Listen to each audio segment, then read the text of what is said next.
Hey everyone, my name is Neil. I'm the current president of Internal Borders here at UC. And I'm Rachel, I'm one of our vice presidents. And we're here today to talk to you about our Building Change campaign for the spring 2022 and also give a good background to everything that we do as a chapter. Our mission statement is to build a better world through engineering projects that empower communities to meet their basic human needs and equip leaders to solve the world's most pressing challenges. So the first part of how we accomplish our mission statement is to work in our community around Cincinnati as well as throughout the United States with our domestic impact. So right here in Cincinnati, we typically do 1 to 2 volunteer events throughout a month, and one of those is our Habitat for Humanity builds. This is where we go out and help build in our areas around Cincinnati. We also do local high school outreach where we will either go out and teach them what engineers can do within their classes or within our co-ops, and we also work with designing small projects for them and with them to guide them through the whole engineering process. In the past, we've also been involved with our College of Engineering and Applied Sciences summer camps where we reach out to incoming freshmen. And lastly, we do trash cleanups throughout the Cincinnati area. The last part of our domestic impact is our domestic trips. These are trips that we travel with the Habitat for Humanity Collegiate Challenge, where we go out and build in an area where there aren't enough volunteers to typically have people around all the time.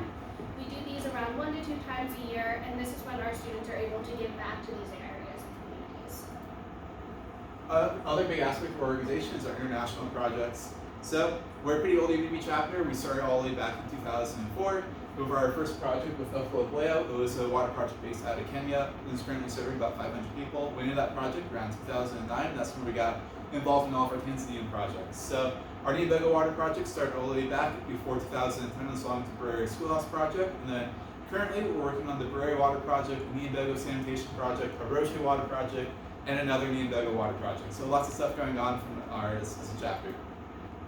Our first community that we currently work on is based in Niabego, Tanzania. They have a water project there serving about 8,000 people. The water project we went in 2014. We drilled a well and we drilled an entire distribution system that currently feeds the entire community with fresh, potable drinking water. Since we installed the well in 2014, we've distributed over 14.6 million liters of clean, potable drinking water. And right now we're planning a phase 2 of the system, which we're hoping going to be start implementing over the summer. That's going to give water to 4 new communities, only for an additional 4,000 new people. And the other aspect of this project is really cool is that we also did a sanitation project. So we installed latrines and hand washing stations at local schools and throughout the communities to promote not only clean water drinking, but also the kind of sanitation aspect of things as well. And then we're hoping to close that project out over this upcoming summer trip as well. Our second project that we work in Tanzania is with Beraria. This is currently serving about 3,500 people. And back in 2012, we built a schoolhouse there. It's currently serving 120 kids. This what you can see is a little green roof on my left. And they also did a water distribution system in Beraria, Tanzania as well, where they had an existing borehole. That borehole is about a 1.5 mile walk away from the nearest community center. So people were spending their entire days going, trying to get water, trying to bring it back, which is not the best way to spend your day. So we installed a water distribution system. We added storage tanks, distribution systems, supplying community centers, local schools, and also the local clinic area as well. We've distributed 5.1 million liters of clean drinking water since we installed the system in 2018, and we're planning on another expansion that's going to serve 1,000 more people later on this winter. Our third community that we work with is called Roche. So it's a community of about 8,000 people located right next to the Roche Health Center, which is one of our partners' friends. I'll talk about them in a second. And then the water project is also another distribution system supplying 4 schools in nearby communities. And right now we're kind of updating community agreements on water usage to help build a more sustainable system for once we close out the project and we need to go take on other projects. And when we talk about our international projects, we have to mention all of our partnerships. First and foremost, the communities we work with are our partners in everything we do. We believe in community-driven solutions and community-driven problem solving. So we have, each community has citizen committees that request new projects, manage the operation and maintenance of our systems, and just going to be the people who take care of our systems once we step back.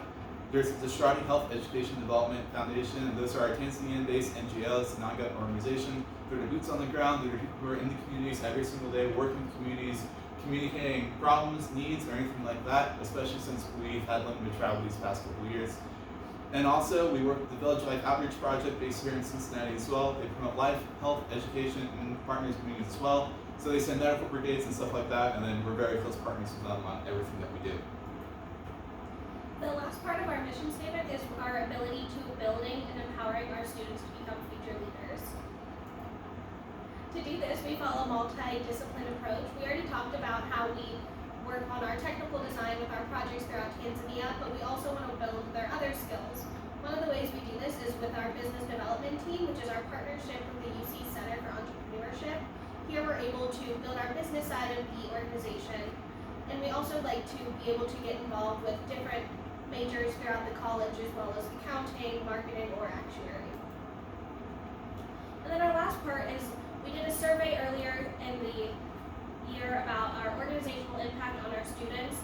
Wanted to do this with how the different skills that we're using are preparing them for their future, such as our technical design, building communication skills, and leadership. And one part that we looked at was how EWB-UC was mentioned in their co-op interviews, and on the graph you can see on the left, in almost all of the interviews, EWC was at least mentioned or a large part of the conversation.